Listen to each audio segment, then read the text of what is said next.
Hello friends, मैं आयुष और आपका मैं इस ज्ञान गंगा यूट्यूब चैनल पे स्वागत करता हूं।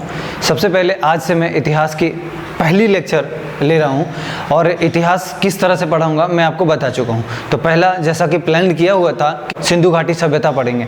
तो सबसे पहले आप देखिएगा, सिंधु घाटी सभ्यता ही टॉपिक लिया हूं मैं, और सिंधु घाटी सभ्यता में आपको बताना चाहूँगा कि सिंधु घाटी सभ्यता में कैसे चीज़ें व्यवस्थित थी। कहने का क्या मतलब हुआ, सिंधु घाटी सभ्यता का सामाजिक स्थिति, सिंधु घाटी सभ्यता का आर्थिक स्थिति, सिंधु घाटी सभ्यता का राजनीतिक स्थिति, सिंधु घाटी सभ्यता का भवन निर्माण शैली, साथ साथ सिंधु घाटी सभ्यता में गृह स्थापत्य कला और वहाँ की उपस्थित जो व्यक्ति थे उनकी आजीविका का साधन, जैसे देखेंगे कृषि प्रौद्योगिकी कैसे होता था। तो सबसे पहली बात मैं बताऊं कि सिंधु घाटी सभ्यता को हड़प्पा सभ्यता भी कहते हैं। क्यों कहते हैं आपको थोड़ी देर बाद समझ में आ जाएगा, क्योंकि हड़प्पा एक जगह, एक वहाँ स्थल है। दूसरी बात, इसे नगरीय सभ्यता भी कहते हैं। नगरीय सभ्यता क्यों कहेंगे, क्योंकि सिंधु घाटी सभ्यता एक नगरीय संस्कृति के आधार पर बसा हुआ था, मतलब ग्रामीण नहीं थी बल्कि एक नगरीय सभ्यता थी, इसीलिए बोलते हैं। कांस्य युगीन सभ्यता भी कहते हैं। क्यों कहते हैं कांस्य युगीन, क्योंकि यहाँ पे कांसा इस्तेमाल होता था। कोई अगर आपसे पूछे कि कोई धातु इस्तेमाल होता था तो नहीं बोलना है आपको, कांसा यूज होता था। कांसा धातु नहीं बल्कि एक मिश्र धातु है, कॉपर और टीन इसमें मिला हुआ होता है, जिसको आप लोग इंग्लिश में ब्रॉन्ज कह सकते हो, ठीक है। तो इसीलिए ब्रॉन्ज युग बोल सकते हो इसको। अगली बात देखिएगा, सिंधु घाटी सभ्यता आदि ऐतिहासिक युग की बात है। आप अगर पढ़े होंगे इतिहास तो आप पढ़े होंगे प्रागैतिहासिक काल, ऐतिहासिक काल, आदि ऐतिहासिक काल, ये सारी चीजें, ठीक है। तो ये आदि ऐतिहासिक काल का ये भी क्वेश्चन पूछा हुआ है। कब से कब तक का समय है ये, 2600 BC से 1900 BC तक। मैं समझता हूँ आपको यहाँ तक क्लियर हो चुका होगा। अगली बात, अगर मैं सिंधु घाटी सभ्यता की विस्तार की बात करूँ तो मैं कल भी आपसे कह रहा था कि अगर उत्तरी सिरा देखेंगे सिंधु घाटी सभ्यता का तो जम्मू कश्मीर का मांडा है, दक्षिणी सिरा देखेंगे तो दैमाबाद है महाराष्ट्र का, और अगर ईस्ट सिरा देखेंगे तो आपको आलमगीरपुर मिलेगा, ये मेरठ के आसपास का इलाका है, ठीक है। साथ साथ अगर इधर देखेंगे तो सुतकांगे डोर मिलेगा आपको पाकिस्तान में। मैं विस्तार एक बार मैप में आपको बताना चाहता हूँ, एक बार रोटेट कीजिएगा। इस तरह से अगर आप देखेंगे तो ये जो भारत का क्षेत्र है, तो अगर मैं कह रहा हूँ मांडा, तो इस तरह से मांडा जम्मू कश्मीर के क्षेत्र में जाएगा, ठीक। नीचे आइएगा दक्षिण तो दैमाबाद मिलेगा आपको महाराष्ट्र में। इस साइड अगर आप आइएगा ईस्ट में तो यहाँ पे देखिएगा मेरठ का क्षेत्र मिलेगा, और मेरठ के क्षेत्र में ही आलमगीरपुर उसी के आसपास पड़ता है, ठीक। इसके बाद इस साइड में अगर आप जाइएगा तो पूरा पाकिस्तान को ये कवर करता है, और अंतिम सिरा जो होता है वो होता है सुतकांगे डोर।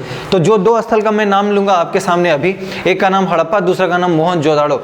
ये दोनों बहुत ज्यादा इंपॉर्टेंट है, और ये दोनों के दोनों, सबसे पहले इसकी लोकेशन की बात करूं तो दोनों पाकिस्तान में। ये दोनों क्वेश्चन पूछा हुआ है कि सिंधु घाटी सभ्यता में रावी नदी के तट पर कौन सा स्थल है, तो आप बताएंगे हड़प्पा, और अगर पूछा जाए कि सिंधु नदी के तट पर कौन सा है तो आप बताएंगे मोहनजोदाड़ो। क्लियर है ये दोनों बात, ठीक। अब एक बात समझिए, तो मैं जो विस्तार की बात कर रहा था, अब विस्तार अगर आप इसको देखेंगे बाकायदा समझ में आएगा कि मांडा कहाँ है, दैमाबाद कहाँ है, आलमगीरपुर और सुतकांगे डोर। इसके अलावा भारत में बहुत सारे स्थल हैं जिसका नाम मैं लेता चला जाऊंगा। जैसे आप देखेंगे राखीगढ़ी मिलेगा हरियाणा में, फिर कालीबंगन राजस्थान में, लोथल मिलेगा गुजरात में। इस तरह से अलग अलग क्षेत्रों में छोटे छोटे स्थल मिलते चलेंगे। तो जो जो मिलता चलेगा मैं आपको वहीं पे बताता हुआ चलूंगा। अब मैं टॉपिक की शुरुआत करता हूँ। सबसे पहला टॉपिक वो है हड़प्पा। तो हड़प्पा एक सभ्यता है, कहाँ पे था, रावी नदी के तट पे, बता चुका। नगरीय सभ्यता था, समझ पा रहे होंगे अब। अगली बात, हड़प्पा सभ्यता का खोज किसने किया था, उसका नाम है दयाराम साहनी, 1921। बहुत बार ये क्वेश्चन पूछता है कि कौन किया था और कब किया था। दयाराम साहनी ने किया था और 21 में किया था। सबसे पहले खोजा गया स्थल कौन होगा, हड़प्पा ही होगा। मतलब सिंधु घाटी सभ्यता में सबसे पहला खोजा गया स्थल का अगर नाम कोई पूछे तो आप हड़प्पा कह सकते हैं, ठीक है। अगली, जीवन निर्वाह के तरीके, मतलब हड़प्पा सभ्यता में या कह लीजिए सिंधु घाटी सभ्यता में जीवन निर्वाह मतलब जीवन जीने का क्या तरीका था। आंसर आप करेंगे कि अलग अलग साधनों से वो अपना जीवन निर्वहन करते थे, जैसे पेड़ पौधे से प्राप्त उत्पाद के आधार पे, जानवरों से, और साथ साथ कुछ मछली और पक्षियों को पालकर। जानवरों में जो पाले थे वो है भेड़, बकरी, भैंस, सुअर, बैल, लेकिन गाय नहीं और घोड़ा भी नहीं। ये दोनों बात आपके लिए अलग से मैं अंडरलाइन कर रहा हूँ और बॉक्स बना के बता रहा हूँ, ये बहुत ज़्यादा इंपॉर्टेंट है। पूछा जाता है कि हड़प्पा सभ्यता में गाय थी, आप कहेंगे नहीं, तो बिना गाय का बैल कैसे। देखिए वर्तमान में देखते होंगे कि अगर गाय है तो उसको क्या करते हैं हम लोग, रख लेते हैं, और अगर बैल होता है तो उसको हम लोग नहीं रखते हैं उसे हटा देते हैं। आप समझ पा रहे होंगे मैं क्या इशारा कर रहा हूँ, क्योंकि दूध का यूज करते हैं। बैल शहरों में क्या के लिए यूज होगा, गाँव में बैल को रखते हैं, ठीक है। तो उस समय गाय होते थे लेकिन उस जगह रखते नहीं थे बल्कि हटा दिया जाता था, ठीक है। इसीलिए बोला जाता है कि साक्ष्य किसका मिलेगा, बैल का मिलेगा। और चूंकि इस समय पशुपति शिव की पूजा बहुत ज्यादा होती थी तो बैल का प्रचलन तो वैसे ही बहुत ज्यादा था, तो आपके दिमाग में गाय नहीं होना चाहिए। दूसरी बात, घोड़ा तब आएगा जब आर्य लोग आएंगे, घोड़ा और गाय दोनों तब से मिलेगा, इसका मतलब घोड़ा भी नहीं था, ये आप याद रखेंगे। नेक्स्ट बात अगर देखेंगे, पेड़ पौधों से प्राप्त उत्पाद क्या प्राप्त करते थे, फल, कुछ अनाज। अनाज में भी अगर मैं बात करूं तो गेहूं और जौ सबसे ज्यादा, ठीक है। उसके बाद देखेंगे चावल, आपको एक क्षेत्र मिलेगा कोल्डिहवा, इस क्षेत्र में देखेंगे चावल मिलता था, कुछ दाल और बाजरा के अवशेष दिखाई दिए हैं। साथ साथ अगर मैं कृषि प्रौद्योगिकी की बात करूं तो कृषि प्रौद्योगिकी में आप देखेंगे कि एक हल मिला था। हल कहाँ मिला था, हल मिला है बनावली हरियाणा के क्षेत्र में, ठीक है। तो ये शब्द आपके दिमाग में होना चाहिए कि बनावली में क्या मिला, तो हल मिला था। किस चीज़ का ये बना हुआ था, मिट्टी का बना हुआ था। कल जब करंट अफेयर्स पढ़ा रहा था तो मैं एक शब्द लिखा था टेराकोटा, उत्तर प्रदेश का टेराकोटा, जो आप देखेंगे गोरखपुर का क्षेत्र, तो वहाँ पे मिट्टी का हाथी और घोड़ा का जिक्र किया था ना, उसी को टेराकोटा। टेराकोटा का मतलब होता है आग में पकी हुई मिट्टी, ठीक है। तो इस तरह से बनावली में आप हल देखेंगे मिला था। अगली बात, राजस्थान के क्षेत्र में आप देखेंगे तो एक मिलता है जगह, उसका नाम है काली बंगन। तो यहाँ पे जूते हुए खेत के साक्ष्य भी मिले हैं, साथ साथ काले रंग की चूड़ियां भी मिली है, ठीक है। किस रंग का, काली बंगन, काले रंग का, कहाँ पे, राजस्थान काली बंगन में। दोनों बात मैं समझता हूँ याद रखोगे आप। अगर आप देख रहे हो कि खेत है, हल भी है, खेत जुता हुआ है, इसका मतलब कृषि होता होगा, और कृषि करने के लिए जल का कोई न कोई स्रोत तो होना चाहिए ना। अब देखिए अगली बात मैं क्या बता रहा हूँ, इसका मतलब है कि कृषि कार्य होता होगा, क्योंकि बैल भी है यहाँ पे और यहाँ पे हल भी है। मेरे दोस्त, इन दोनों की मौजूदगी से एक बात पता चलता है कि कृषि होती थी, और कृषि जब होती थी तो किस तरीके से होती थी, कैसे खेत को जोता जाता था हल के माध्यम से, वो भी मैं आपको बताता हूँ। देखिए एक दूसरे को ये 90 डिग्री पर काटती थी, क्या, जैसे एक बार ऐसे इस तरह से हल चलाया गया है तो दूसरी बार बिल्कुल 90 डिग्री पे इस तरह से हल चलाया गया है, समझ पा रहे हैं। तो इसीलिए इसको बोलते हैं, अभी भी वर्तमान में देखेंगे गाँव में ऐसा पैटर्न चल रहा होता है। साथ साथ अगर आप देखेंगे एक साथ दो अलग अलग कृषि का उत्पादन होता था। वर्तमान समय में आप देखते होंगे कि सर अगर चना का खेत हो रहा है, मतलब चना का खेती कर रहे हैं, तो उसमें सरसों भी डाल दिया जाता है। इसी तरह से मैं कह रहा हूँ कि दो अलग अलग कृषि का उत्पादन कर लेते थे वो लोग। कुछ नहर के अवशेष मिले हैं।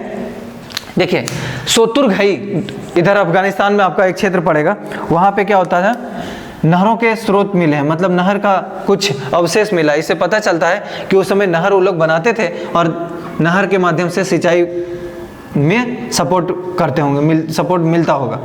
अगली बात देखेंगे जलाशय।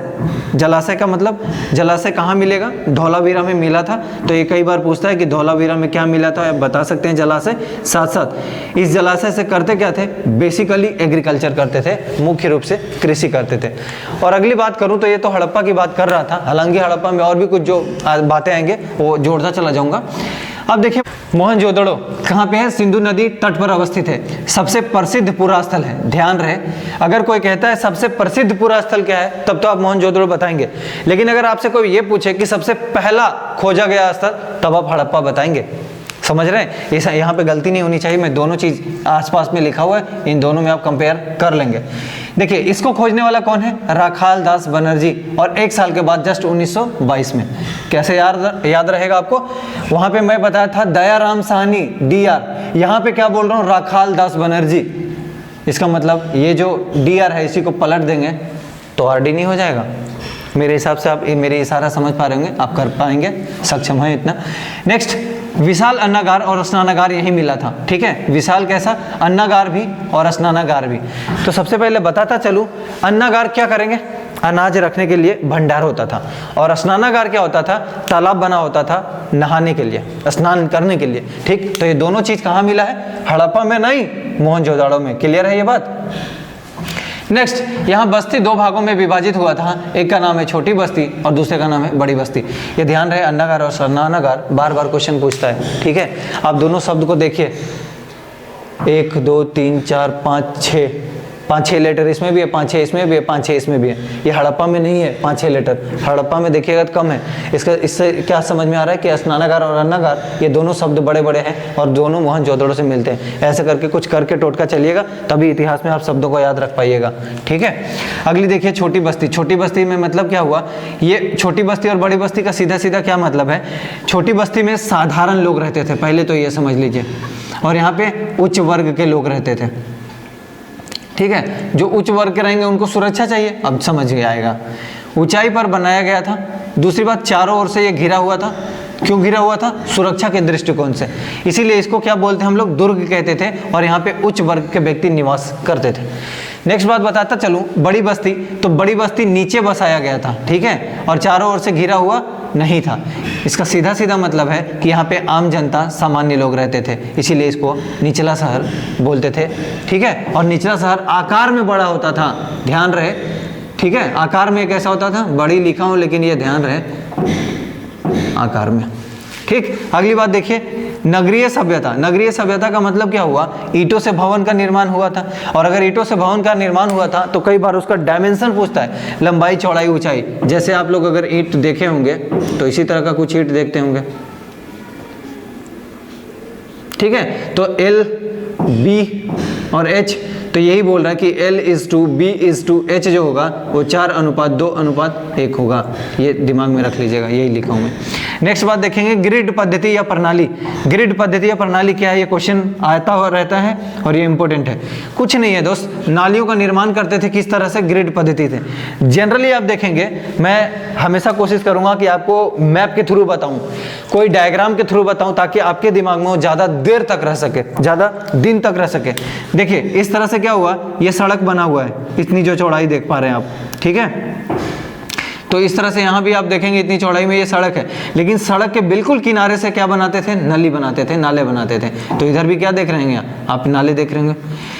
साथ साथ जो गलियों का निर्माण करते थे बिल्कुल 90 डिग्री से करते थे, इस तरह से। ठीक है, तो 90 डिग्री मतलब समकोण पे काटेंगे, तो गली और सड़क दोनों एक दूसरे से समकोण पर कट होते थे।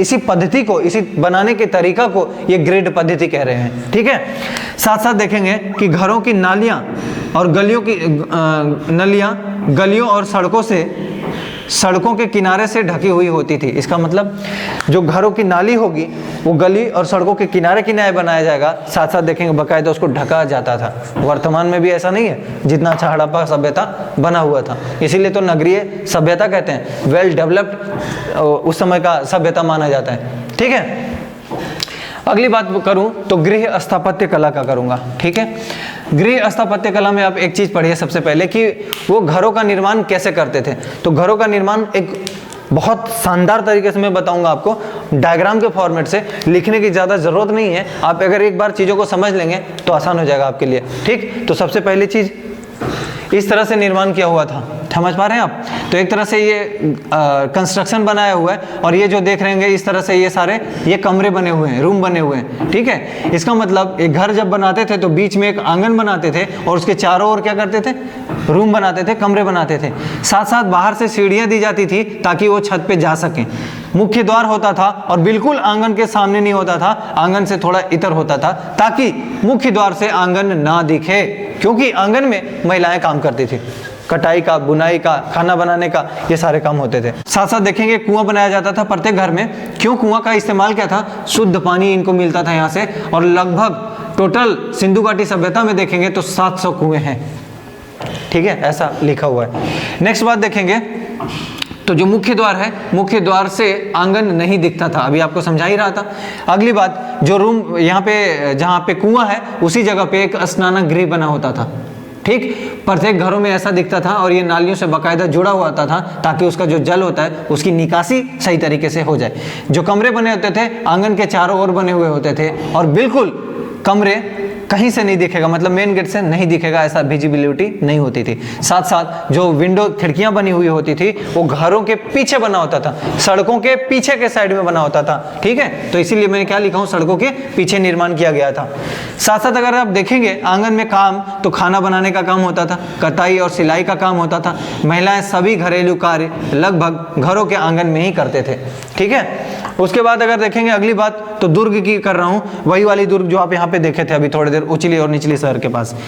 यहाँ एक माल गोदाम बना हुआ होता था। जाहिर सी बात है माल गोदाम है, इसका मतलब है कि अनाज वनाज रखने का गोदाम होगा, उसी को हम क्या बोलते हैं, अन्नागार बोलते हैं। समझ पाए?